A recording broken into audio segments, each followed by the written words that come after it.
বিশ্বনবীর এক ইহুদি প্রতিবেশী ছিল, ইহুদি। তো সেই প্রতিবেশীর ছোট্ট একটা ইহুদি সন্তান ছিল, প্রায় বিশ্বনবীর কাছে এসে প্রিয় নবীজির টুকিটাকি কাজ করে দিতেন।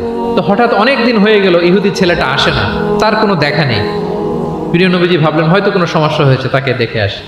তার বাড়িতে যেয়ে দেখলেন যে ছেলে বড্ড অসুস্থ, প্রচন্ড অসুস্থ হয়ে কাতরাচ্ছে, বিছানায় শুয়ে আছে। রাসূল সাল্লাল্লাহু আলাইহি ওয়াসাল্লাম তার পাশে বসলেন, তার মাথায় হাত বুলিয়ে দিলেন এবং ইহুদি ছেলেটার দিকে তাকিয়ে বললেন, আসলিম, অর্থাৎ তুমি ইসলাম ধর্ম গ্রহণ করো। তো পাশেই তার ইহুদি বাবা দাঁড়িয়েছিল। এটা বলার সাথে সাথে ইহুদি ছেলেটা বাবার দিকে তাকালো, দেখি বাবা কি বলে। তার বাবা, ইহুদি বাবা বলতে আরম্ভ করলো, আতিয়া আবুল কাসেম, মানে আবুল কাসেম যা বলে তুমি তাই শোনো।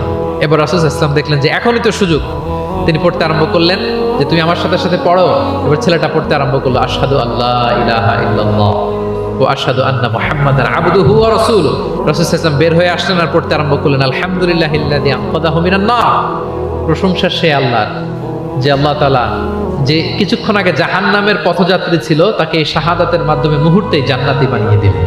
মুহূর্তেই এই ইহুদি ছেলেটাকে জান্নাতে বানিয়ে দিল কে? দেখেন প্রতিবেশীর সাথে প্রিয় নবীজির কেমন আচরণ। সবসময় প্রতিবেশীর খোঁজ রাখেন। সো আমরা আমাদের আশেপাশে যারা আছে একটু যেন খোঁজ রাখি। এখন তো এই যে অ্যাপার্টমেন্ট কালচারে কে প্রতিবেশী কার দরজা খোলা, কে কোন দিকে থাকে আমরা জানিই না। কিন্তু সুযোগ হলে আমার আশেপাশে যারা আছে আমরা যেন একটু খোঁজ রাখি, সুস্থ আছে কিনা, তাদের কোনো ধরনের সমস্যা হচ্ছে কিনা, কোনোভাবে আমি তাদের কাজে লাগতে পারি কিনা, ফিনান্সিয়ালি সাপোর্ট অথবা পরামর্শ দিয়ে হলেও আমরা যেন তাদেরকে সাপোর্ট করি।